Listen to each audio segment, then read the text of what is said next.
Saludos mi gente, espero que se encuentren bien de corazón. Gracias por estar aquí, gracias por la sintonía y gracias a toda esa gente que nos ve desde Puerto Rico, desde la Florida, desde Nueva York, desde la costa este completa y también a los que están en República Dominicana, en España, donde quiera que el algoritmo los haya tirado. Tú que estás viendo esto ahora mismo, déjame un comentario rapidito, desde dónde tú me estás viendo. Y si este tipo de historia te atrapa, si te gusta cuando uno va de frente, sin maquillaje, dale like, suscríbete y activa la campanita, porque lo que te voy a contar hoy no es un cuento más. Esto es de esos casos que tú escuchas y dices, ¿cómo rayo alguien pensó que se iba a salir con la suya?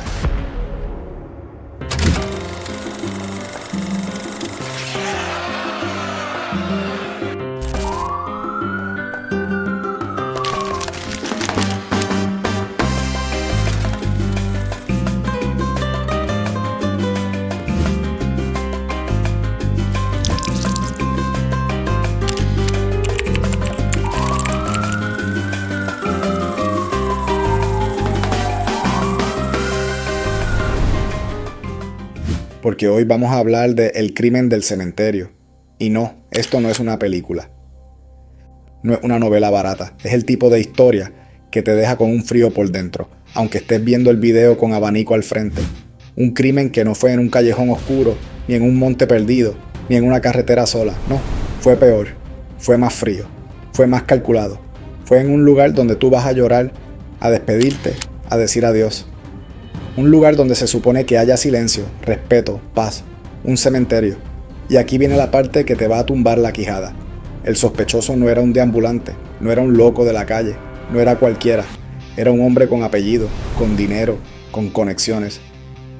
Y con algo que lo hacía sentir intocable. Él era dueño y administrador de ese cementerio. ¿Tú sabes lo que significa eso? Que él conocía el terreno, conocía las fosas, conocía los horarios, conocía a los empleados, conocía el papeleo. Y con esa ventaja, el tipo se convenció de una idea peligrosa, que podía cometer el crimen perfecto, que podía desaparecer a una persona y enterrarla literalmente bajo su propio mundo, como si fuera un trámite. Pero escúchame bien, los sistemas pueden ser fríos, pero los detalles no perdonan. En este caso, un detalle pequeño, algo que tú pierdes sin darte cuenta, se convirtió en una condena moral que nunca se pudo borrar. Y tú vas a ver por qué. Ahora, antes de entrarle a lo heavy, yo quiero que tú entiendas algo. Esto no es solo un asesinato. Esto es control. Esto es ego. Esto es obsesión. Esto es una mente que no ve a las personas como personas, sino como piezas que se mueven, se callan y se esconden. Y ahí es donde entra el terror real, no el de fantasma, no el de apareció una sombra, no. El terror de saber que hay gente que sonríe en un cóctel, da la mano, paga una comida, y por dentro, lo que carga es un vacío que asusta. La víctima era una mujer joven, de familia, con sueños simples, sueños normales. Los sueños que uno ve y dice, eso es lo que debería tener cualquiera. Un hogar en paz, una vida tranquila, su niña, su futuro. Pero su vida se convirtió en una guerra silenciosa. Y como pasa tantas veces, la guerra no empezó con golpes en la calle, empezó con algo que en papel suena civil. Un divorcio, una separación, un pleito legal, una pensión. Y aquí es que tú empiezas a ver la vibra del caso. El tipo no solo era celoso, no solo era orgulloso, era de esos que no toleran perder, de esos que piensan que si una mujer se va, le debe algo, como si el amor fuera una propiedad. Y cuando la ley le exigió cumplir, pagar, responder, el ego se le convirtió en rabia.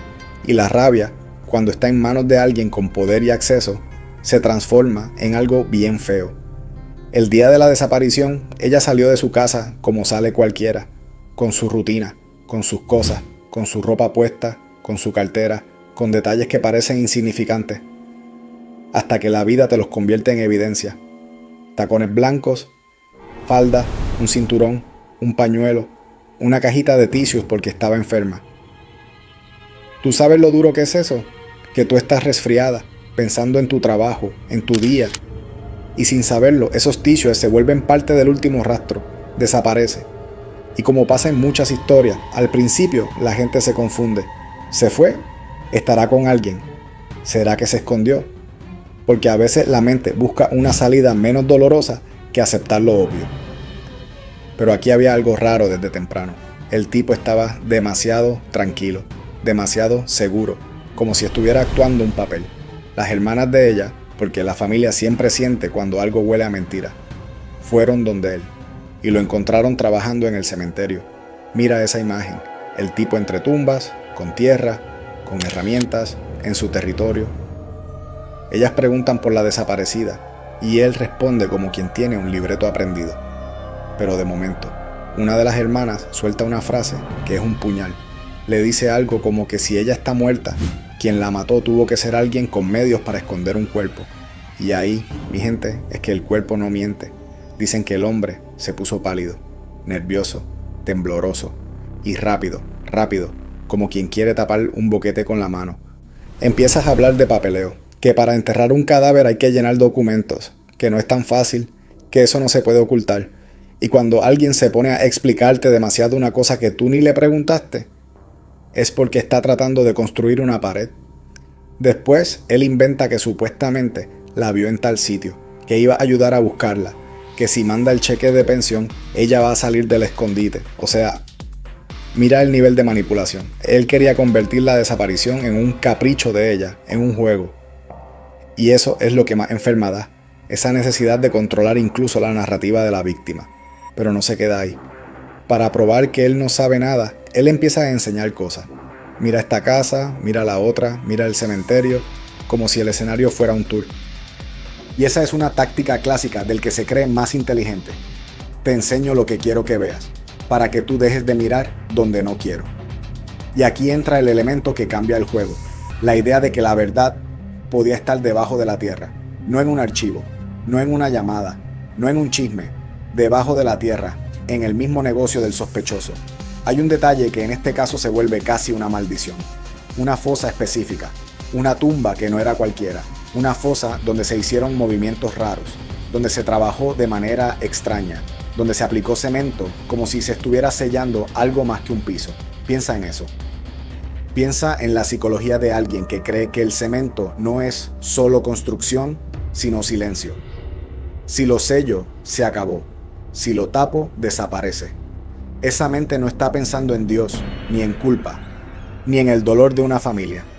Está pensando en logística. Y en medio de esa logística ocurre algo que parece pequeño, pero en este tipo de crimen, lo pequeño se convierte en sentencia. Un zapato que falta, un zapato que no debería estar sueltito por ahí. Un zapato que, cuando aparece, no aparece donde debe. Porque esa es la cosa. Tú puedes tener dinero, apellido, cementerio, empleados, pero tú no puedes controlar todos los detalles. Y cuando tú intentas jugar a ser dueño de la muerte siempre te cobra con una estupidez simple, con un objeto, con una palabra que dijiste sin pensar, con un Ponce, si te levantas primero, busca el zapato. Esa frase, esa maldita frase, es la que te deja la espina en la espalda. Porque ¿qué clase de cita con una enfermerita termina con alguien sudado, pidiendo llaves a medianoche y hablando de un zapato perdido dentro del cementerio? ¿Tú me entiendes? Eso no es normal. Eso no es casualidad. Eso es un hombre que está tratando de controlar un desastre. Y tú sabes qué es lo más escalofriante de todo esto. Que mientras la familia estaba desesperada, mientras la isla empezaba a murmurar, mientras la gente buscaba, el tipo podía caminar por el cementerio como si nada. Porque ese era su reino. Y cuando alguien vive en su propio reino, empieza a creer que la ley no entra. Pero la ley entró. Y cuando entró, no entró con grito. Entró con paciencia. Entró con sospecha. Entró con una decisión que parecía absurda, pero que en retrospectiva fue brillante. Destapar fosa, levantar el piso, romper el cemento, abrir la tierra donde nadie quiere mirar. Y ahí, mi gente, ahí es donde se revela el horror real del crimen del cementerio. Porque una cosa es sospechar, una cosa es acusar, una cosa es decir, yo creo que fue él. Pero otra cosa, bien distinta, es ver cómo el cementerio, ese lugar que se supone que guarda descanso, te escupe la verdad en la cara. Porque lo que se encontró en esa fosa no fue solo un cuerpo, fue un mensaje amarrado con un pañuelo, un mensaje apretado con un cinturón, un mensaje torcido con un clavo, un mensaje que decía, alguien quiso callar esto para siempre. Y todavía falta lo más inquietante, la manera en que lo interrogaron, la resistencia del tipo, su frialdad, su orgullo y el momento exacto en que su máscara se agrieta.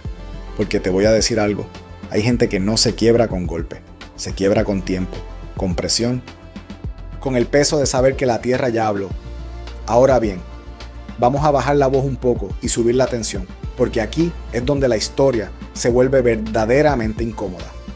Aquí es donde tú empiezas a sentir que algo no cuadra, aunque nadie todavía haya dicho la palabra culpable en voz alta. La noche siempre es la noche, porque los crímenes que se creen perfectos casi nunca se hacen a plena luz del día. Se hacen cuando la gente duerme, cuando las preguntas se callan, cuando el mundo parece suspendido. Y esa noche, en el crimen del cementerio, fue una de esas noches que parecen tranquilas, pero estaban cargadas de decisiones que no tienen vuelta atrás. El hombre, dueño, administrador, patrón del lugar, regresó al cementerio tarde.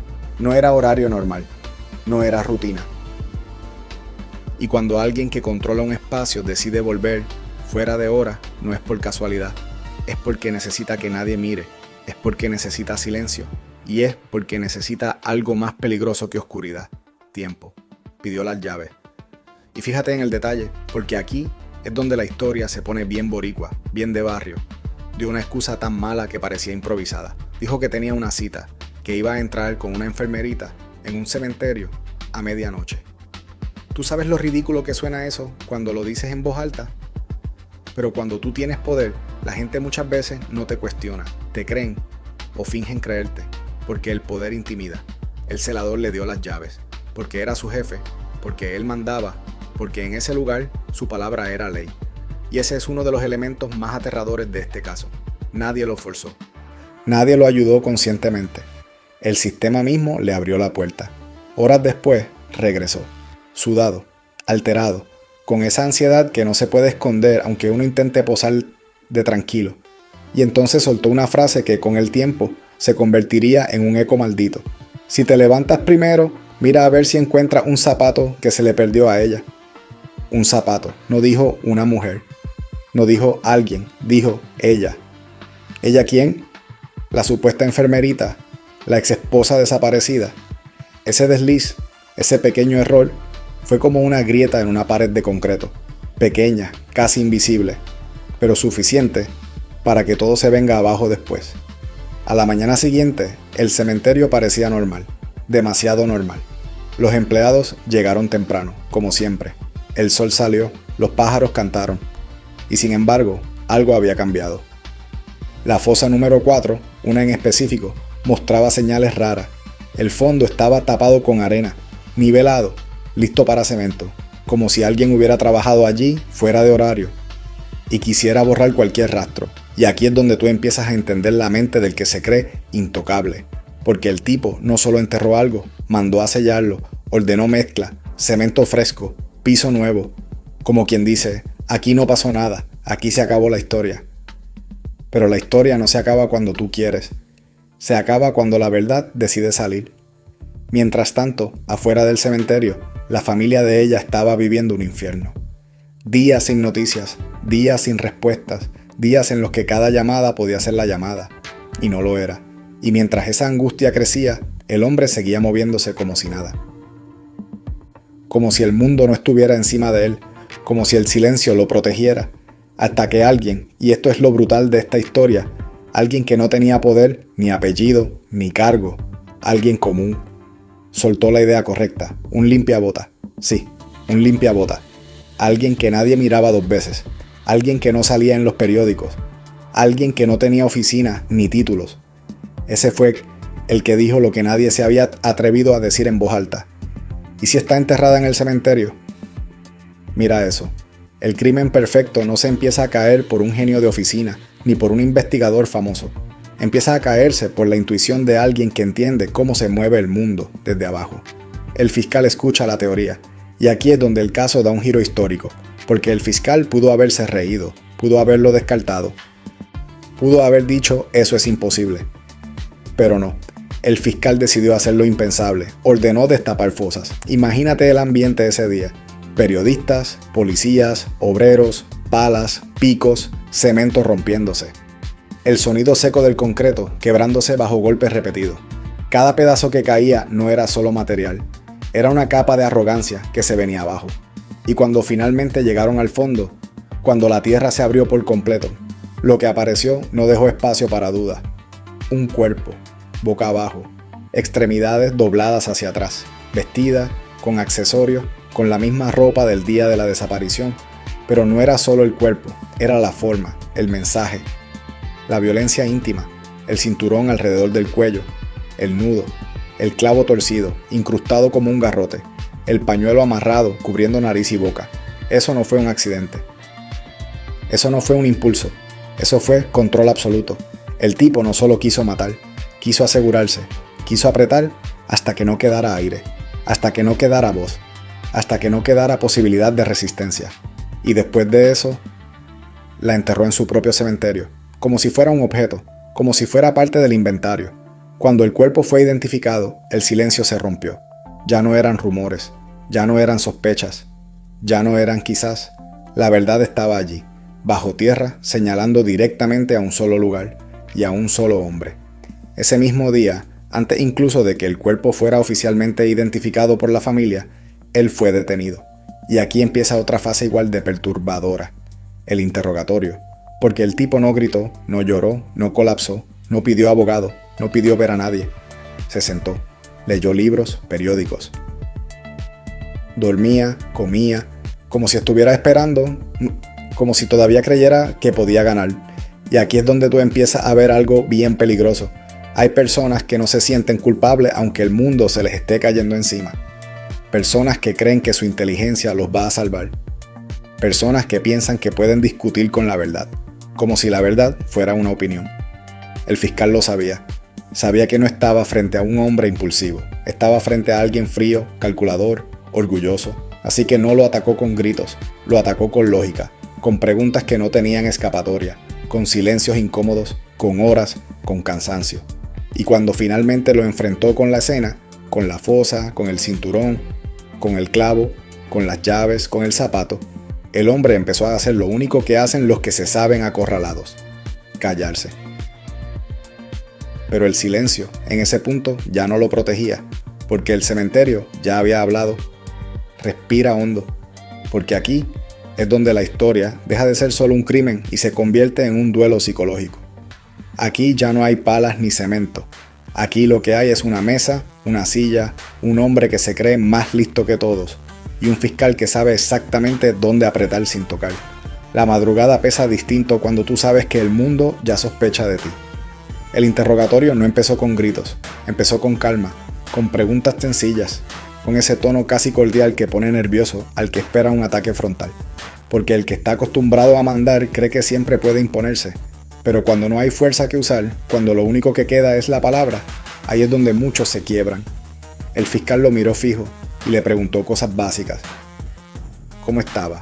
Si había dormido bien, si se sentía tranquilo. Y él respondió que sí, que estaba bien, que estaba tranquilo. Demasiado tranquilo. Esa tranquilidad no era paz, era arrogancia. Era la convicción de que todavía tenía el control del tablero, porque en su mente el crimen ya estaba enterrado 2 veces, bajo tierra y bajo cemento.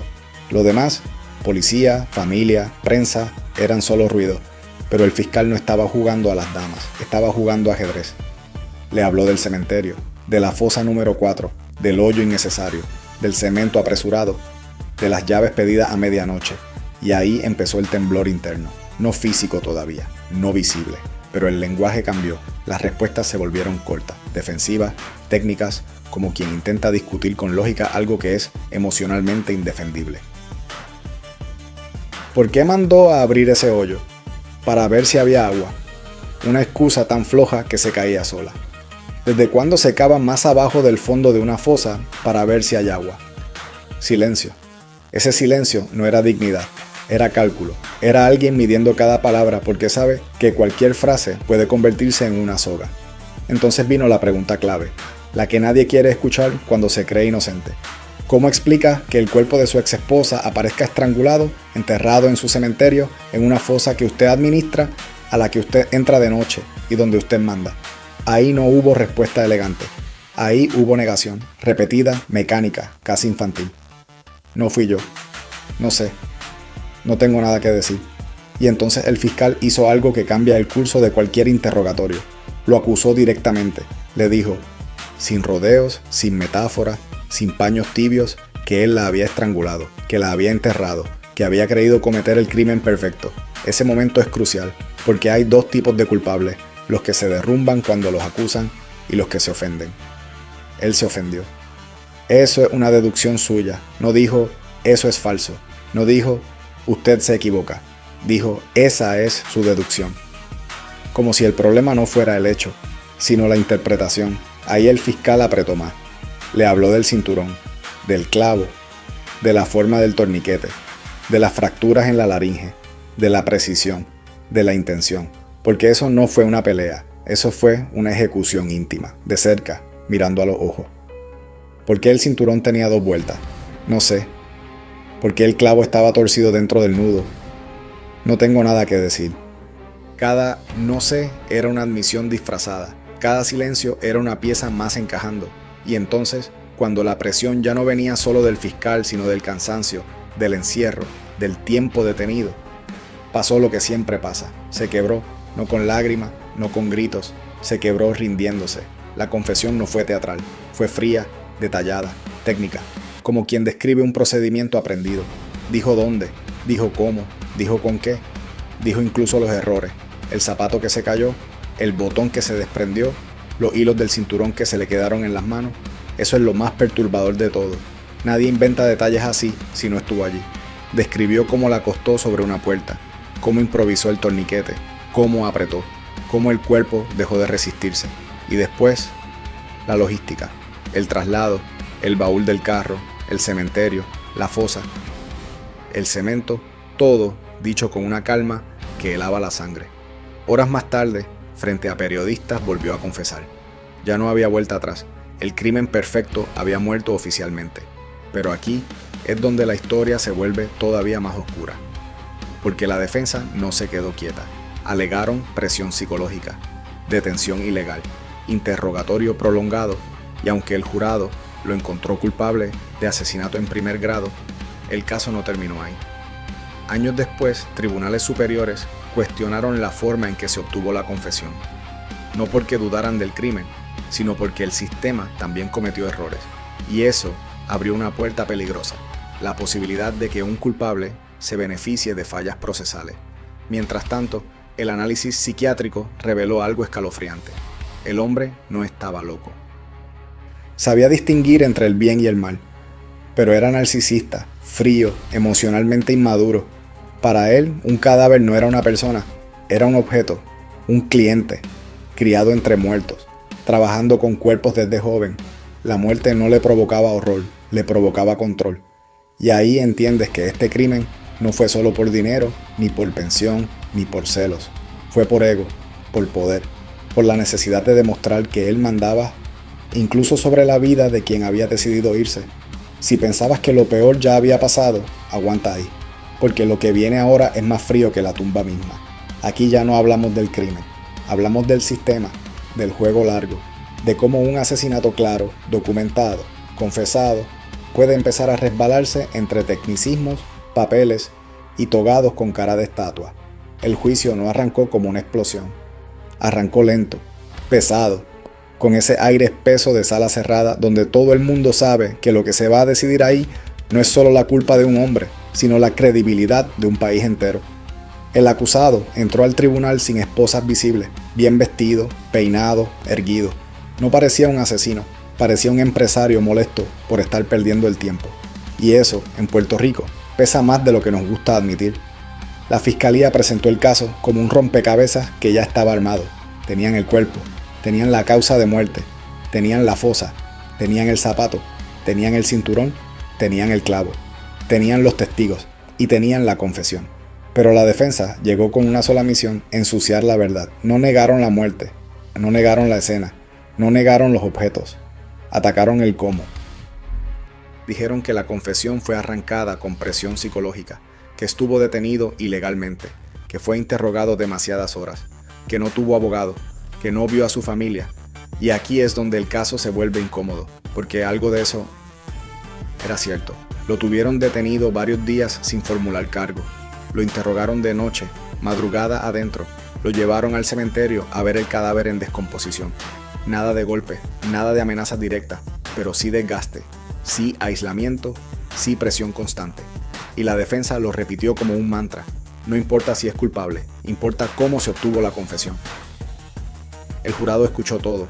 Escuchó a los empleados del cementerio. Escuchó al celador que habló de las llaves. Escuchó al fiscal explicar cada paso. Escuchó al patólogo describir la laringe fracturada. Y cuando llegó el momento, no hubo duda. Culpable de asesinato en primer grado, cadena perpetua. La sala explotó en murmullos. La familia de la víctima lloró. La prensa salió corriendo a escribir titulares. El país respiró como si por fin algo se hubiera hecho bien. Pero ese alivio duró poco, porque el caso no murió con el veredicto. Ahí fue que empezó la segunda vida del crimen. Los abogados apelaron, primero al Supremo local, luego a instancias federales. Y aquí viene el giro que te deja con el estómago apretado.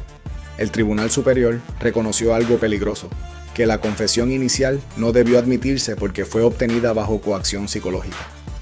Ojo con eso, no dijeron que fuera falsa, no dijeron que él no mató, dijeron que el método fue incorrecto, así que ordenaron un nuevo juicio.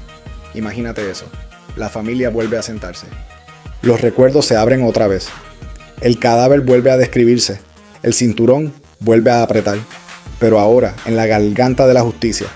En el segundo juicio, la fiscalía fue más cuidadosa. Usaron menos la confesión y más la evidencia física. Testigos clave regresaron al estrado. Periodistas contaron lo que vieron. El psiquiatra explicó la mente del acusado. Y otra vez, el jurado habló claro. Culpable. Cadena perpetua. Otra vez. Pero el acusado no se quedó quieto. Volvió a apelar. Volvió a escarbar. Volvió a apostar a que el sistema se cansara antes que él. Y en Washington, lejos del calor, lejos del cementerio, lejos del olor a muerte, un tribunal federal miró el caso con ojos fríos. Dijeron algo que todavía duele leer, que aunque el crimen era evidente, la manera en que se rompió su resistencia durante la detención fue irregular. Que hubo un punto, no registrado, no documentado, en el que pasó de resistirse a confesar, y que eso levantaba dudas procesales. Resultado, anularon la sentencia. Sí, el hombre que estranguló a su exesposa, que la enterró en su propio cementerio, que confesó con lujo de detalles. Terminó saliendo libre, años después, no porque fuera inocente, sino porque el sistema falló en hacerlo perfecto. Y ahí es donde esta historia se vuelve verdaderamente aterradora. Porque el mensaje no es solo mató y salió, el mensaje es, si tienes dinero, paciencia y buenos abogados, el tiempo puede borrar hasta la muerte. En la parte 5 vamos a hablar de lo que pasó después, de cómo vivió, de cómo murió y de la pregunta que sigue flotando como una lápida abierta. ¿Quién le dio vela en ese entierro? Porque algunos crímenes no se cierran nunca, solo se tapan como una fosa mal sellada.